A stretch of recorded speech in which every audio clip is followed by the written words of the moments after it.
किसी का संहार करने के लिए अगर चलो तो आपकी जो संहारक शक्ति है उसी का नाम तो सुदर्शन है, वो आपके कर कमल में प्रतिष्ठित हो जाता है।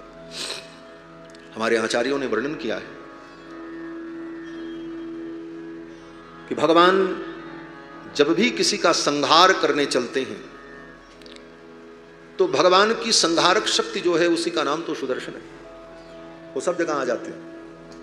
और वर्णन किया है रामावतार में भगवान जब बाण से मारते हैं असुरों को तो बाण की नोक में आकर के सुदर्शन बैठ जाते हैं।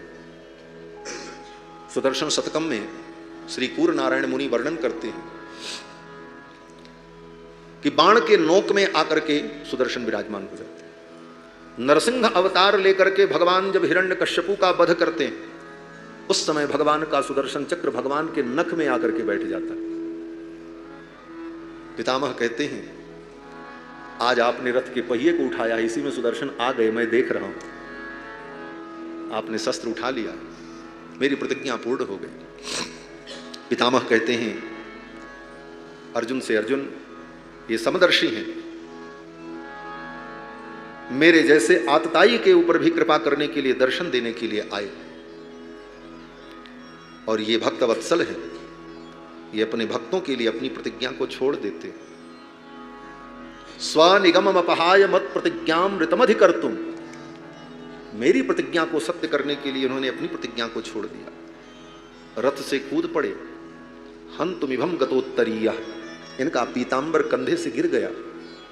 पृथ्वी पर पीतांबर घिसट रहा था, अपने पीतांबर को संभालने की होश नहीं थी। पीतांबर गिर गया, मानो धरती भूदेवी भगवान के पीतांबर को खींच रही हैं, कृष्ण रुक जाओ। अगर कृष्ण आप भी अपनी प्रतिज्ञा को तोड़ दोगे तो संसार में कौन प्रतिज्ञा का पालन करे। लेकिन पृथ्वी के उस निवेदन को भी इन्होंने स्वीकार नहीं किया और मेरी प्रतिज्ञा को सत्य करने के लिए रथ का पहिया लेकर के दौड़ पड़े। स्वनिगमम अपहाय मत प्रतिज्ञामृतमधिकर्तुम अवप्लुतो रथस्थः।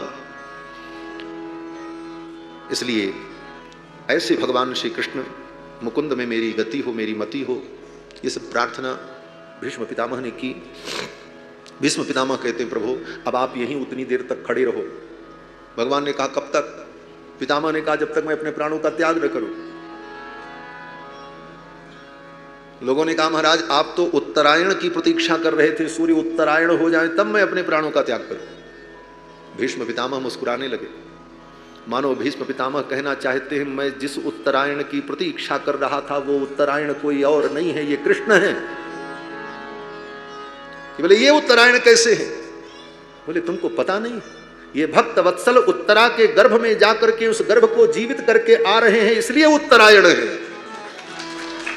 ऐसे भक्त वत्सल उत्तरायण कृष्ण की मैं प्रतीक्षा कर रहा था। ये सूर्य के उत्तरायण होने और दक्षिणायन होने से मेरी गति में कोई बाधा होने वाली नहीं है। जब कलयुग का साधारण भक्त कौन? बोले कबीरदास जी। मैं साधारण इसलिए कह रहा हूं कि भीष्म पितामह की तुलना में हमसे तो श्रेष्ठ थे, लेकिन कलयुग के भक्त कबीरदास जी से लोगों ने कहा कि आप काशी में रहो। क्यों? बोले काशी में मरने वाले को मुक्ति मिलती है, काश्याम मरणान मुक्ति है। तो कबीरदास जी ने कहा जब काशी में मरने से ही मुक्ति मिलेगी तो जीवन भर हमने जो राम नाम जप किया इसका क्या मतलब निकला?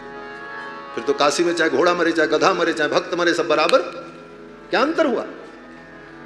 जो कबीरा काशी मरे तो राम ही कौन नहीं हो रहा?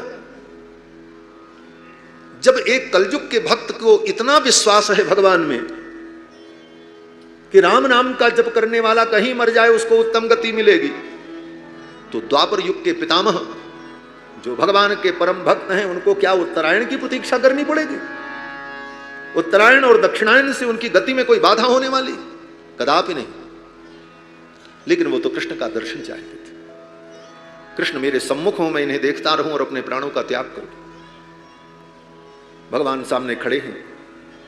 पितामह ने 11 श्लोकों में भगवान की बड़ी सुंदर स्तुति की। ये भागवत तो अथाह है महाराज, जीवन भर सुनाते रहो, खत्म होने वाली नहीं। इसीलिए बार बार सुनना चाहिए, एक बार में आप नहीं सुन सकते, बार बार, हर बार कुछ नई चीजें सुनने को, अनुभव करने को मिलेंगी। पितामह ने 11 श्लोकों में स्तुति की और अपनी मति को, अपनी दृष्टि को और अपनी बुद्धि को, अपनी वाणी को भगवान में लगा दिया। वाणी से स्तुति कर रहे हैं, आंखों से भगवान को देख रहे हैं, मति से भगवान का चिंतन कर रहे हैं। सूत जी कहते हैं कृष्ण एवं भगवती मनोवाग दृष्टि वृत्ति भी, भगवान कृष्ण में अपने मन को, वाणी को और दृष्टि को लगा दिया और भगवान की स्तुति करते हुए अंतिम सांस ली और पितामह की आंखें बंद हो गई, पलकें गिर गई। एक क्षण के लिए पूरा ब्रह्मांड शांत हो गया, अपार शांति व्याप्त हो गई पूरे ब्रह्मांड में। सुखदेव जी कहते हैं, सूत जी महाराज कहते हैं सर्वे बभूस्ते तूष्णीम बयांसी व दिनात्यये, जैसे अर्धरात्रि में सन्नाटा पसर जाता है ऐसे ही सन्नाटा, लेकिन अगले ही क्षण आकाश में दुंदुभी बजने लगी। देवताओं ने पुष्प वृष्टि की, जय जयकार की, बोलो भीष्म पितामह महाराज की जय। भगवान के परम भक्त पितामह की लोगों ने जय जयकार की। देवता लोग गान करने लगे, नृत्य करने लगे। नेदुर्देव मानव वादिता खात पेतु पुष्प वृष्टयः, आकाश से पुष्प की वर्षा होने और पितामह को परम गति की प्राप्ति हुई। इस प्रकार पितामह के ऊपर भगवान ने कृपा की। फिर भगवान द्वारिका पधारे। इधर पांडवों का साम्राज्य स्थापित हो गया। कुछ दिन बीतने पर युधिष्ठिर ने अर्जुन से कहा, जाओ द्वारिका जाकर के कृष्ण का संदेश लेकर के आओ, कृष्ण कैसे हैं, बहुत दिन हुआ समाचार नहीं मिला। तब के जमाने में मोबाइल तो था नहीं कि रोज शाम सवेरे हाल चाल ले लो। दूत जाए, कोई पत्र लेकर के जाए, पत्र लेकर के आवे, तो अर्जुन को ही भेजा, बोले अर्जुन तुम जाओ। अर्जुन गए और संयोग उसी समय द्वारिका में बड़ा उपद्रव हुआ। ब्राह्मण के शाप को कारण बना करके भगवान ने अपने पूरे वंश का संहार करा दिया। द्वारिका पूरी समुद्र में डूब गई। भगवान ने भी अपनी लीला का स्मरण किया। अर्जुन की जो प्रमुख, वो भगवान की जो प्रमुख पत्नियां थीं, वो भगवान का पीताम्बर लेकर के, भगवान की पादुका लेकर के भगवान में ही विलीन हो गई, एक प्रकार से मानो सती हो गई। जो अन्य पत्नियां भगवान की बची थीं उनको लेकर और भगवान के प्रपौत्र को लेकर अर्जुन हस्तिनापुर के लिए आने लगे, इंद्रप्रस्थ के लिए आने लगे। रास्ते में कोल भीलों ने उनको लूट लिया, कृष्ण की सब पत्नियों को छीन लिया। वही अर्जुन, वही धनुष, वही बाण और जंगल के कोल भीलों से हार गए। क्यों? बोले अर्जुन के अंदर जो शक्ति थी वो सब भगवान की ही शक्ति थी। भगवान के चले जाने के बाद वो शक्ति भी चली गई। रोते बिलखते अर्जुन लौट करके आए। अर्जुन का चेहरा देख करके युधिष्ठिर ने पूछा, अर्जुन तुम्हें क्या हो गया, क्या बात है, क्या तुमने कोई पाप किया है? कच्चित त्वं ब्राह्मणं बालम गाम वृद्धम रोगिणम स्त्रियम, क्या आपने किसी ब्राह्मण की हत्या की, बालक की हत्या की, गाय की हत्या की? कौन सा पाप किया है तुमने कि तुम्हारा मुखमंडल उदास हो गया, तुम्हारा तेज नष्ट हो गया? अर्जुन रोते रहे और तब अंत में अर्जुन ने कहा, भैया वंचितो हम महाराज हरिणा बंधुरूपिणा, हम लुट गए। युधिष्ठिर ने कहा, किसने लूटा? बोले हरिणा, हरि ने लूटा। हरि का मतलब ही होता है जो हरण कर ले उसी को तो कहते हैं हरि। ये हरि जो कृष्ण है ना, ये केवल चित्त को लूटने वाले नहीं हैं, केवल पाप को लूटने वाले नहीं है, ये तो सर्वस्व लूट लेने वाले। हरिणा बंधु रूपिणा, हमारे बंधु बन करके आए थे। ये न मे पाप हृतम तेजो देव विस्पापनम महत, हमारे तेज का हरण कर लिया। जिन कृष्ण की कृपा से महाभारत युद्ध में हमको विजय मिली, जीवन में अनेक उपलब्धियां पाई, वे कृष्ण हमें छोड़ करके चले गए। सारी बात अर्जुन ने बताई। फिर तो सभी पांडवों ने रुदन किया है और अंत में उन पांडवों ने निर्णय किया, अब हमें भी पृथ्वी का त्याग कर देना चाहिए। अपने पौत्र परीक्षित को, जिनको गर्भ में बचाया था भगवान ने, उन्हीं परीक्षित को राज सिंहासन पर बैठा दिया, राज्य सौंप दिया। पांचों पांडव और द्रौपदी संन्यस्त होकर और बिखरे हुए बाल और एक वस्त्र नीचे एक वस्त्र ऊपर सारे आभूषणों को सबको उतार कर नंगे पांव पांचों पांडव और द्रौपदी उत्तराखंड की ओर चल पड़े। और युधिष्ठिर ने कहा अब हम सभी लोग पैदल चलते हुए स्वर्गारोहण करेंगे। भीम ने अर्जुन ने कहा यह स्वर्गारोहण कैसे होगा? बोले बस पैदल चलते रहना है, न खाना है न पीना है, न विश्राम करना है न रुकना है, चलते रहो चलते रहो। मैं आगे आगे चलूंगा, तुम सब मेरे पीछे चलो, और न खाना न पीना न रुकना न विश्राम। बोले चलो। कब तक? बोले जब तक प्राण निकल न जाए, और कोई किसी की सहायता नहीं करेगा। जो जहां गिर जाएगा मर जाएगा, उसे छोड़ करके अगला व्यक्ति चल देगा। चल पड़े।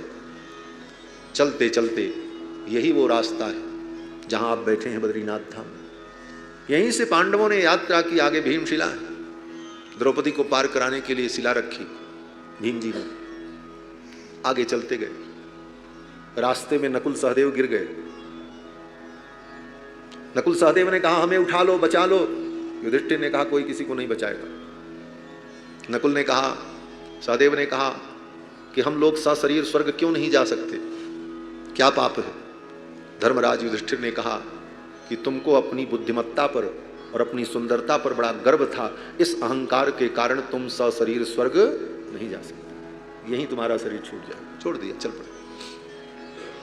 आगे जाने पर द्रौपदी गिर पड़ी। द्रौपदी ने कहा मुझे बचा लो। युधिष्ठिर ने कहा कोई किसी की सहायता नहीं करेगा, चलो। द्रौपदी ने कहा ये तो बता दो कि मैं क्यों गिर गई, इस यात्रा में मैं रास्ते में ही क्यों छूट रही हूं? तो धर्मराज युधिष्ठिर ने कहा कि जिस दिन अर्जुन तुमको जीत करके लाए थे स्वयंवर सभा से, तो मेरी मां कुंती ने कहा था पांचों भाइयों में बांट लेना। मां की आज्ञा के अनुसार तुम पांचों भाइयों की समान पत्नी थी, और तुम्हारा यही धर्म था कि तुम पांचों के प्रति समान भाव रखती, लेकिन तुमने अर्जुन से विशेष प्रेम रखा। इस पाप के कारण तुम सशरीर स्वर्ग नहीं जा सकते। द्रौपदी रास्ते में छूट। आगे चले, अर्जुन गिर पड़े। अर्जुन ने कहा मैंने क्या किया है? धर्मराज युधिष्ठिर ने कहा जब महाभारत युद्ध प्रारंभ हुआ था तो जोश में आकर के पहले ही दिन तुमने कहा था एक ही दिन में इस युद्ध का निर्णय हो जाएगा, दूसरे दिन युद्ध नहीं होगा। लेकिन 18 दिन युद्ध चला, तुम्हारी बात झूठी हो गई। इस असत्य के कारण तुम स्वर्ग के अधिकारी नहीं, सशरीर स्वर्ग नहीं जा सकते। मरने के बाद स्वर्ग जाओगे, शरीर से नहीं जा सकते। आगे जाने पर भीम गिर पड़े। भीम ने कहा मुझसे क्या हुआ? युधिष्ठिर ने कहा तुम अत्यधिक खाते थे इसलिए स्वर्ग के अधिकारी नहीं। अत्यधिक खाने वाला व्यक्ति भी उत्तम लोक को नहीं प्राप्त करता है। क्यों? बोले 4 रोटी में पेट भर जाना चाहिए, उसके बाद भी जबरदस्ती स्वाद के चक्कर में 8 रोटी खा रहा है, इसका मतलब वो दूसरे का हिस्सा खा रहा। अगर वो न खाता तो किसी और का पेट भरता। यावत ही भ्रियेत जठरम तावत सत्वम ही देहिनाम। भगवान कहते हैं जितने में तुम्हारा पेट भरे उतने में ही तुम्हारा अधिकार है, उससे ज्यादा तुम्हारा अधिकार नहीं। इससे बड़ी कम्युनिस्ट विचारधारा और क्या हो सकती? आज कम्युनिस्ट विचारधारा के लोग कहते हैं हम समान पूंजीवाद की स्थापना करेंगे, पूंजीवाद को खत्म करो, धन का समान वितरण हो। लेकिन इसके बाद भी कम्युनिस्टियों का वो सिद्धांत समाज में व्याप्त नहीं हो सका। लेकिन इससे भी ऊंचा सिद्धांत अगर कहा जाए तो भगवान का है। भगवान कहते हैं धन की तो बात छोड़ो, जितने में तुम्हारा पेट भरे उतना ही तुम्हारा है, इससे ज्यादा तुम्हारा कुछ नहीं। यावद ही भ्रियेत जठरम तावत सत्वम ही देहिनाम, ये सिद्धांत है। जो ज्यादा खाता है उसको भी उत्तम लोक प्राप्त नहीं होता। भीम भी गिर पड़े। आगे अकेले युधिष्ठिर गए हैं। युधिष्ठिर के लिए स्वर्ग से विमान आया स्वर्ग चलने के लिए। भीम के पीछे, वो युधिष्ठिर के पीछे पीछे एक कुत्ता जा रहा था। देवताओं ने कहा इस विमान में बैठो चलो, तो धर्मराज युधिष्ठिर ने कहा इस कुत्ते को भी बैठाओ। लोगों ने कहा कुत्ता स्वर्ग नहीं जाएगा। उन देवताओं ने कहा ये कुत्ता स्वर्ग नहीं जाएगा। तो धर्मराज युधिष्ठिर ने कहा मैं भी स्वर्ग नहीं जाऊंगा। बोले इस कुत्ते के लिए आप स्वर्ग का त्याग कर रहे हैं? धर्मराज युधिष्ठिर ने कहा कि इसने मेरे लिए त्यागा है। वे क्या त्यागा?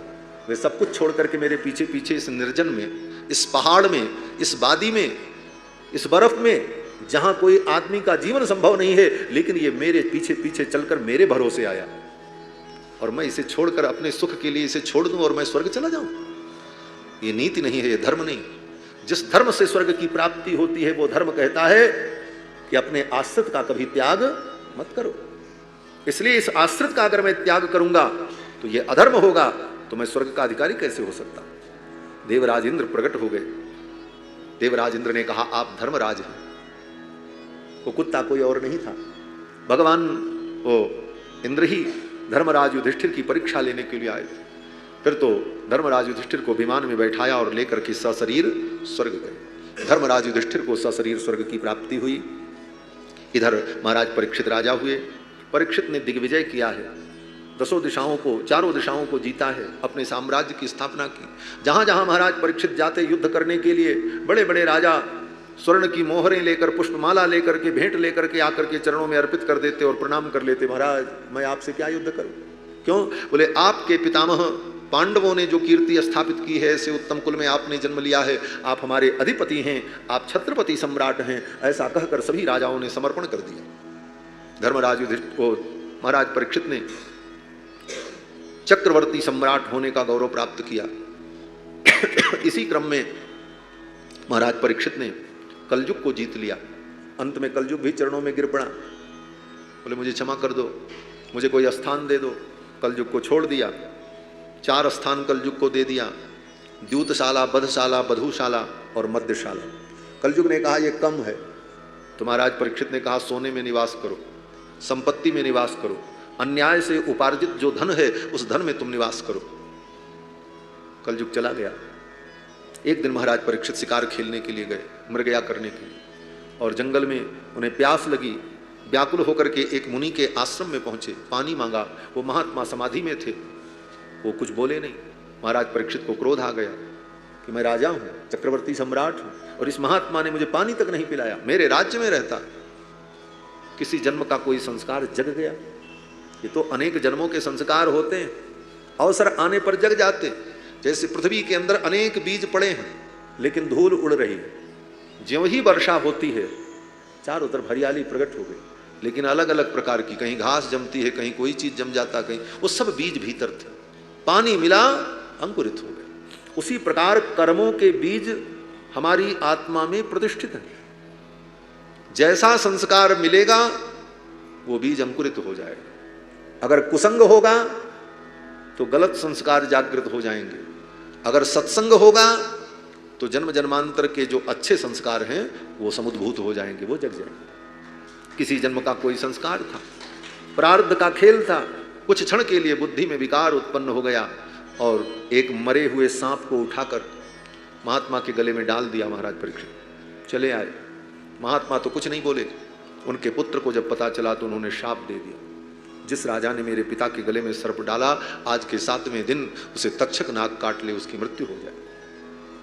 महर्षि को पता चला। महर्षि ने अपने शिष्यों से कहा, जाओ जाकर के राजा को सूचना तो दे दो कि आज के 7वें दिन तुम्हारी मृत्यु होगी। ब्राह्मण बालकों ने आकर के महाराज परीक्षित को बताया। महाराज परीक्षित ने उन ब्राह्मण बालकों को प्रणाम किया और कहा, आपने बड़ी कृपा की, मुझे शाप दिया। क्यों? बोले अगर आप शाप न देते तो इस पाप के कारण मुझे नरक में जाना पड़ता। अब मैं अपने पापों का यहीं पर प्रायश्चित करके शुद्ध हो जाऊंगा। विचार करना, अगर आपने किसी संत का, किसी महात्मा का अपराध कर दिया और महात्मा ने उलट करके आपको डांट दिया, गालियां दे दी, आपको मार दिया, तो समझो आपके पाप का प्रायश्चित हो गया। अगर महात्मा ने सहन कर लिया तो फिर वो पाप इतना भयानक होगा कि उसका परिणाम आपको कई जन्मों तक भोगना पड़ेगा। संत ने अगर क्रोधित होकर के आपको डांट दिया, फटकार दिया, तो समझो आपके पाप का यही हिसाब खत्म हो गया। अब लंबी प्रक्रिया से आप बच गए। जैसे किसी ने अपराध किया और उसको दरोगा ने पकड़ा और डांट फटकार करके 1-2 थप्पड़ लगा करके छोड़ दिया, बच तो गए, काम खत्म हो गया। लेकिन अगर आपने दादागिरी दिखाई और वो कुछ नहीं कर सका और उसने अपना काम कर दिया, कार्यवाही कर दी, जीडी में चढ़ा दिया, FIR दर्ज कर ली, बोले अब लंबी प्रक्रिया होगी, अब जाओ कोर्ट से जमानत कराओ, पहले तो जेल जाओ, फिर जमानत कराओ, फिर मुकदमा लड़ो, फिर कहाँ तक मुकदमा चलेगा, lower court, high court, supreme court, और तब उसके बाद सजा भोगो, फिर जेल जाओ। तो इतनी लंबी प्रक्रिया से बचने का उपाय कि तत्काल उसका निराकरण हो जाए। महात्मा अगर डांट दें, फटकार दें, तो उसी समय तुम्हारे पाप का प्रायश्चित हो जाए। और उन्होंने अगर सहन कर लिया तो वो तो सहन कर लेंगे, लेकिन भगवान को सहन नहीं होगा। जो अपराध भगत कर करई, राम रोष पावक सो जरई। राजा परीक्षित ने कहा, आपने बड़ी कृपा की, मुझे शाप दिया, अब मैं अपने पाप से यहीं पर मुक्त होकर पवित्र हो जाऊंगा। आपने बड़ी कृपा की।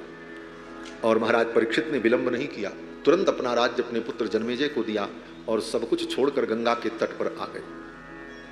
गंगा के तट पर जब महाराज परीक्षित आए तो बड़े बड़े मुनि महात्मा एकत्रित हो गए।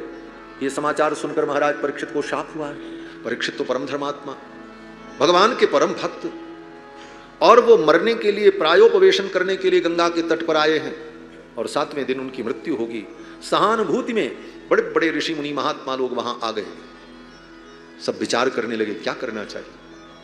किसी ने कहा यज्ञ करो, किसी ने कहा ध्यान करो, किसी ने कहा समाधि लगा लो, किसी ने कहा मंत्र का जप करो, किसी ने कहा औषधि की व्यवस्था करो, सांप काटेगा तो दवा करनी पड़ेगी, परीक्षित को बचाना है। सब विभिन्न प्रकार के उपाय बता रहे थे। तब तक श्री सुखदेव भगवान कहीं से घूमते घूमते आ गए। बोलो श्री सुखदेव भगवान की जय। कथा में सुखदेव जी का यही आगमन होता है। और कथा में जब सुखदेव जी का आगमन हो तो इसी भाव से सुखदेव जी को प्रणाम करना चाहिए। सुखदेव जी आए हैं, अब जो हम कथा सुनेंगे वो सुखदेव के मुख से सुनेंगे, ये भावना होनी चाहिए। सुखदेव जी पधार गए। सुखदेव जी को किसी ने बुलाया नहीं था। भगवान की ऐसी इच्छा। तत्रागमत भगवान व्यासपुत्रो यदृक्षया गामटमानो नपेक्षः अलक्षलिंगो निजलाभतुष्टो वृतश्च बालैरवधूत वेशः। अवधूत वेश धारण किए हुए श्री सुखदेव भगवान आ गए। 16 वर्ष की अवस्था, दिगंबर, शरीर पर कोई वस्त्र नहीं, बड़े सुंदर कर्णांत लोलेक्षण नेत्र, नासिका के मूल से लेकर के कान पर्यंत बड़े बड़े नेत्र, सुंदर दिगंबर, प्रलंब बाहु और उत्तुंग वक्षस्थल। शरीर के जो हड्डियां हैं वो मांस से ढकी हुई हैं। ऐसा नहीं है कि दुबले पतले हैं सुखदेव जी, बड़े सुंदर सुडौल, श्याम वर्ण, श्याम वर्ण के हैं, जैसे कृष्ण का वर्ण है वैसे ही सुखदेव जी का वर्ण। और सुखदेव जी हैं कौन? भगवान कृष्ण का ही दूसरा रूप है सुखदेव भगवान। बोलो श्री सुखदेव भगवान की जय। राजा परीक्षित बड़े सौभाग्यशाली हैं। जब इनका जन्म हुआ तो कृष्ण आए। उस समय परीक्षित को ब्रह्मास्त्र से बचाया था। आज परीक्षित को दूसरे ब्रह्मास्त्र से बचाने के लिए आए। ये ब्रह्मास्त्र क्या है? बोले एक ब्राह्मण ने अपने वाणी के अस्त्र से शाप दिया है। ये शाप भी तो अस्त्र है। एक ब्राह्मण के वाणी का जो अस्त्र चला है ब्रह्मास्त्र, इस ब्रह्मास्त्र से बचाने के लिए आए। परीक्षित का कल्याण करने के लिए भगवान सुखदेव के रूप में आए। क्यों? सुखदेव कौन है? बोले ब्राह्मण है, व्यास जी के पुत्र हैं। एक ब्राह्मण के द्वारा चलाए गए साप रूपी अस्त्र से बचाने के लिए ब्राह्मण का ही रूप धारण करके भगवान आ गए। क्यों? बोले लोहा लोहे से ही तो कटता है। इसलिए सुखदेव भगवान आए। और जब सुखदेव भगवान आए तो सब उठ करके खड़े हो गए। सुखदेव जी 16 वर्ष के। और वहां पहले से कौन कौन बैठे थे?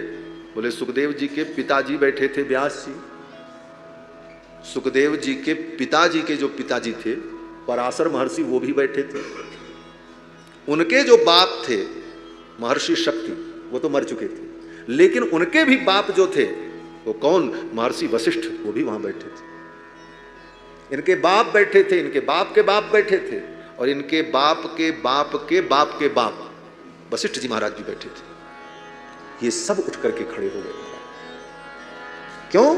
बोले सुखदेव जी के ज्ञान के सामने, इनकी तपस्या के सामने, इनके तेज के सामने सभी हतप्रभ, सब ने उठ करके सुखदेव जी का अभिनंदन किया है। लेकिन सुखदेव जी उनके अभिनंदन से अभिभूत नहीं हुए। बड़ी महत्वपूर्ण बात। हम आप किसी के अभिनंदन से अभिभूत हो जाते हैं और किसी के अपमान से हम लज्जित होकर पराभूत हो जाते हैं। लेकिन सुखदेव जी अपमान और सम्मान दोनों से परे हैं। यही संत का स्वरूप है। गोस्वामी तुलसीदास जी कहते हैं, सम्मान निरादर आदर ही सब संत सुखी विचरंतमहि। जो सम्मान में और निरादर में समान बुद्धि रखे। सुखदेव जी जब आ रहे थे तो गांव के बच्चे इनके ऊपर पत्थर फेंक रहे थे। व्रतश्च बालई, गांव के जो बालक थे, कोई धूल फेंक रहा था, कोई पीछे से जाकर के धीरे से डंडा लेकर लकड़ी लेकर उनकी पीठ में ऐसे चौंक देता था। लेकिन फिर भी सुखदेव जी घूम के देखते भी। कोई बच्चा उनके ऊपर धूल फेंक रहा था, यहां तक कि कोई लोग उनके ऊपर पानी फेंक दे, कुछ कर दे। बच्चे गांव के बच्चे तो अज्ञानी, उनको लगता था कोई पागल जा रहा, इस पागल को परेशान करो। तो वास्तव में ऐसे परमहंसों को दुनिया पागल ही समझती। लेकिन बड़ी विडंबना, दुनिया उनको पागल समझती है और वो दुनिया को पागल समझते हैं। दुनिया उनको पागल समझती है, वो समझते हैं दुनिया ही वाले पागल हैं। ये बड़ा विचित्र ढंग है। सुखदेव जी महाराज आ रहे हैं, बच्चों ने उनके ऊपर धूल फेंकी, पत्थर फेंका, कोई फर्क नहीं पड़ा। ये बड़े बड़े मुनि महात्मा उठ करके उनका स्वागत करने लगे। उस स्वागत से भी उनके ऊपर कोई प्रभाव नहीं पड़ा। आए और बैठ गए। राजा परीक्षित ने चरणों में प्रणाम किया और राजा परीक्षित ने कहा, कोई भूमिका नहीं, कोई तैयारी नहीं, बस गंगा का तट, और गंगा के तट पर एक प्रशस्त वेदी थी, एक आसन था, उसी पे सुखदेव जी बैठ गए। किसी ने उनको कहा भी नहीं कि आप इस पे बैठो, अपने से बैठ गए। और गंगा के तट पर कुश का आसन बिछा करके महाराज परीक्षित बैठे। न कोई पांडाल है, न कोई दरी है, न कोई मंच है, न कोई साज सज्जा है, न कोई सोफा है, न राजसी ठाट बाट है, कोई नहीं। जो मुनि महात्मा आए थे उनके लिए भी बैठने की कोई व्यवस्था नहीं थी।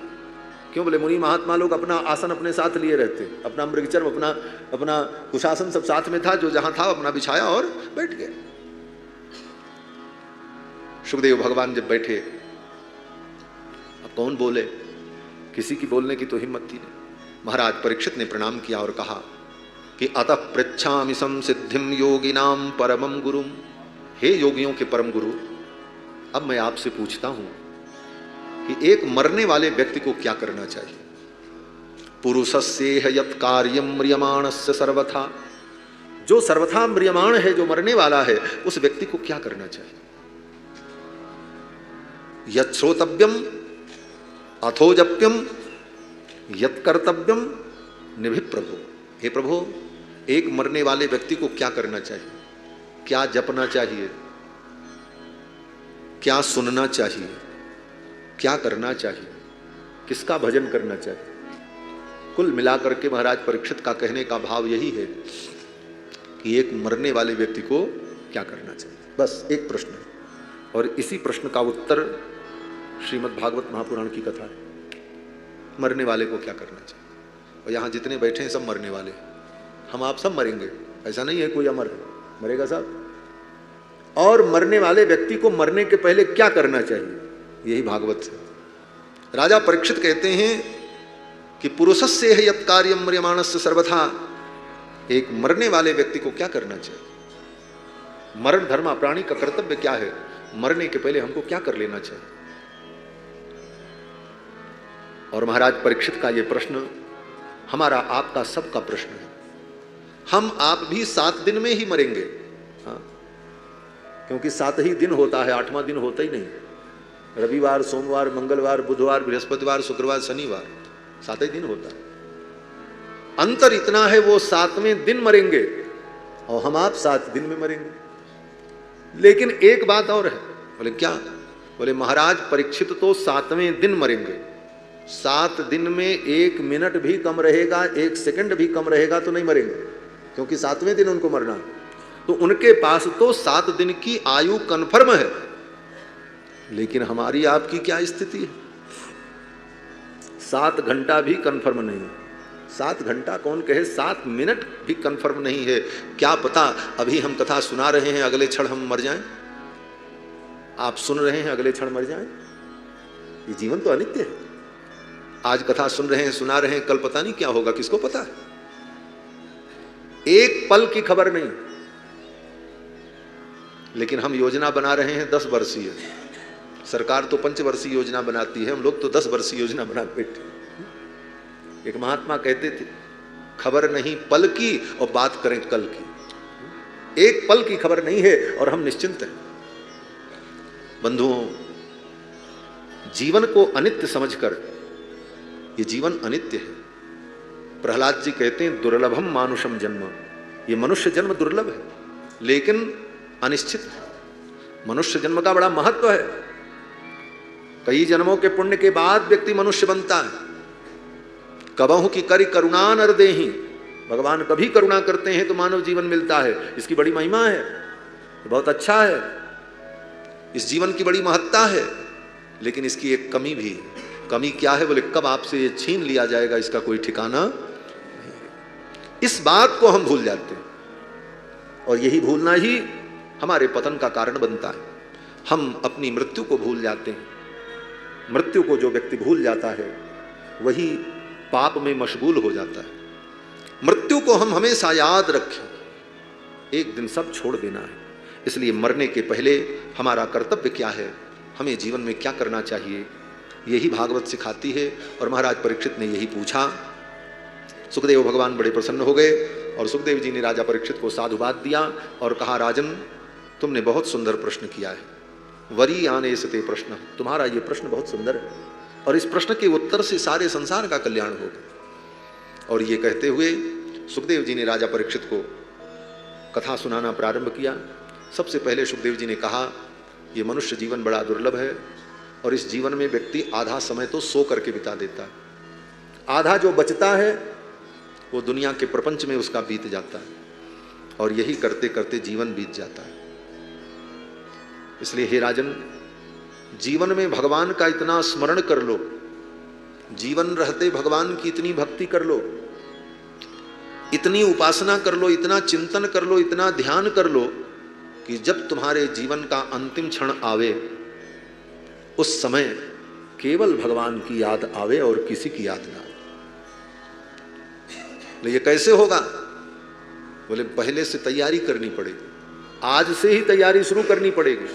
क्या करना होगा बोले, भगवान का नाम जप करो, भगवान की पूजा करो, उनकी कथा सुनो, उनमें मन लगाओ, उनका चिंतन करो, उनकी चर्चा करो। बार बार ये करते करते करते करते जब अभ्यास बन जाएगा तो जब मरने का समय भी आएगा तो भगवान की ही याद आएगी, नहीं तो संसार की याद आएगी। सुखदेव जी कहते हैं कि जन्मलाभ पर पुंसाम अंते नारायण स्मृति ही। जीवन का परम यही लाभ है कि अंते नारायण स्मृति ही, जब अंतिम समय आवे तो भगवान नारायण का स्मरण हो जाए। और मरते समय अगर भगवान का स्मरण हो गया तो तुम धन्य हो गए, तुम्हारा जीवन सफल हो गया और तुम्हारी मृत्यु भी सफल हो गई। क्यों बोले, मरते समय भगवान का अगर स्मरण कर लिया तो अब चिंता की बात नहीं है। क्यों बोले, अब तुम्हारी जिम्मेदारी नहीं। मरते समय अगर जीव ने भगवान का स्मरण कर लिया तो फिर जिम्मेदारी किसकी है बोले, आगे की सारी जिम्मेदारी भगवान की है। अब कहां तुम्हें जाना है ये तुम्हें सोचने की जरूरत नहीं, अब उनको सोचने की जरूरत है। इसीलिए संतों ने कहा, राम का नाम लेकर जो मर जाएंगे, राम का नाम लेकर जो मर जाएंगे, वो अमर नाम दुनिया में कर जाएंगे, वो अमर नाम दुनिया में कर जाएंगे। ये न पूछो कि मर कर किधर जाएंगे, ये न पूछो कि मर कर किधर जाएंगे, ये न पूछो कि मर कर किधर जाएंगे, ये न पूछो कि मर कर किधर जाएंगे। वो जिधर भेज देंगे उधर जाएंगे, वो जिधर भेज देंगे उधर जाएंगे। राम का नाम लेकर जो मर जाएंगे, राम का नाम लेकर जो मर जाएंगे। टूट जाए न माला कहीं प्रेम की,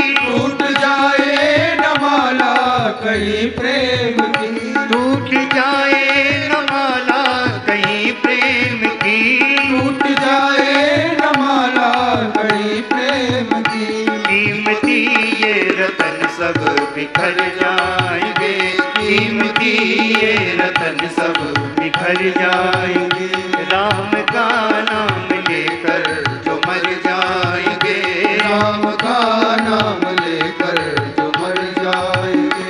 बात मानो न मानो खुशी आपकी, बात मानो न मानो खुशी आपकी, बात मानो न मानो खुशी आपकी, बात मानो न मानो खुशी आपकी। हम मुसाफिर हैं कल अपने घर जाएंगे, हम मुसाफिर हैं कल अपने घर जाएंगे, हम मुसाफिर हैं कल अपने घर जाएंगे। हम मुसाफिर हैं कल अपने घर जाएंगे। राम का नाम लेकर जो मर जाएंगे, राम का नाम लेकर जो मर जाएंगे, वो अमर नाम अच्युतम केशवम। दुनिया में कर जाएंगे, वो अमर नाम दुनिया में कर जाएंगे। अच्युतम केशवम राम नारायणम, अच्युतम केशवम राम नारायणम, कृष्ण दामोदरम वासुदेवम हरिम, कृष्ण दामोदरम वासुदेवम हरे। श्रीधरम माधवम गोपिका वल्लभम, श्रीधरम माधवम गोपिका वल्लभम, श्रीधरम माधवम गोपिका वल्लभम, श्रीधरम माधवम गोपिका वल्लभम, श्रीधरम माधवम गोपिका वल्लभम, श्रीधरम माधवम गोपिका वल्लभम। जानकी नायकम रामचंद्रम भजे, जानकी नायकम रामचंद्रम भजे। अच्युतम केशवम राम नारायणम, अच्युतम केशवम राम नारायणम, कृष्ण दामोदरम वासुदेवम हरिम, कृष्ण दामोदरम वासुदेवम हरे। श्रीधरम माधवम गोपिका वल्लभम, श्रीधरम माधवम गोपिका वल्लभम, जानकी नायकम रामचंद्रम भजे, जानकी नायकम रामचंद्रम भजे। बोलो श्री सीता रामचंद्र भगवान की जय। श्री कृष्णचंद्र भगवान की जय। श्री बदरी विशाल भगवान की श्री नरनारायण भगवान की श्री शुकदेव भगवान की जय जय श्री राधे श्याम।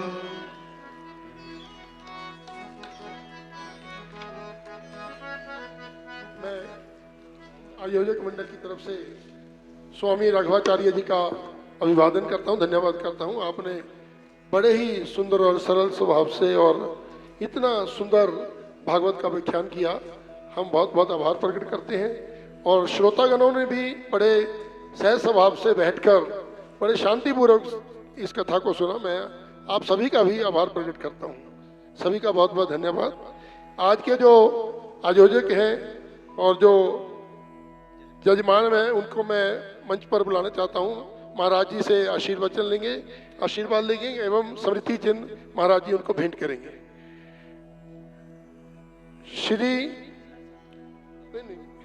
श्री बाबूलाल अग्रवाल जी, श्री सीताराम अग्रवाल जी, टाइम ना खराब करें, थोड़ा ध्यान रखें, टाइम को वेस्ट ना करें। श्री नंद किशोर जी, श्री राजकुमार जी गर्ग, श्री मनीष अग्रवाल जी, श्री सुनील गर्ग जी, श्रीमती विनीता गुप्ता जी, श्री राकेश बंसल जी, श्री नरेश बंसल जी, श्री ब्रिज मोहन गर्ग जी, श्री योगेंद्र गुप्ता जी, श्री नरेश तायल जी सिरसा से, श्री निकुंज गुप्ता जी, श्री संदीप अग्रवाल जी, श्री जितिन अग्रवाल जी, श्री जतिन अग्रवाल जी, श्री ओम प्रकाश जी, सभी से निवेदन है। ओम प्रकाश जी आभावासवाद, सभी से निवेदन।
विनीता गुप्ता जी फरीदाबाद से, विनीता गुप्ता जी जल्दी।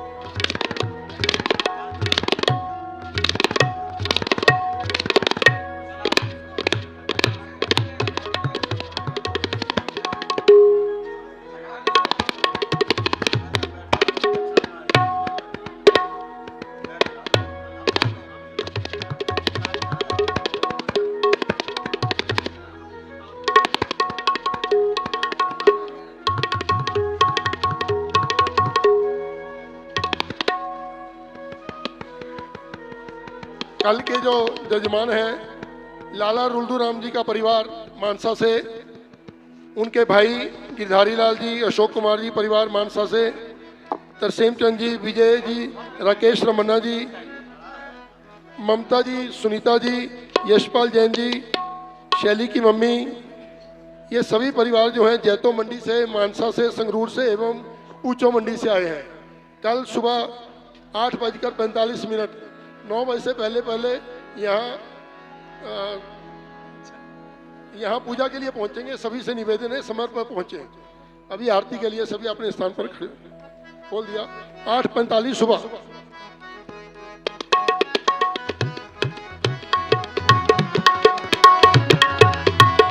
पावन पुराणे की धर्म भक्ति विज्ञान खान की, आरती अति पावन पुराण की धर्म भक्ति विज्ञान काल की।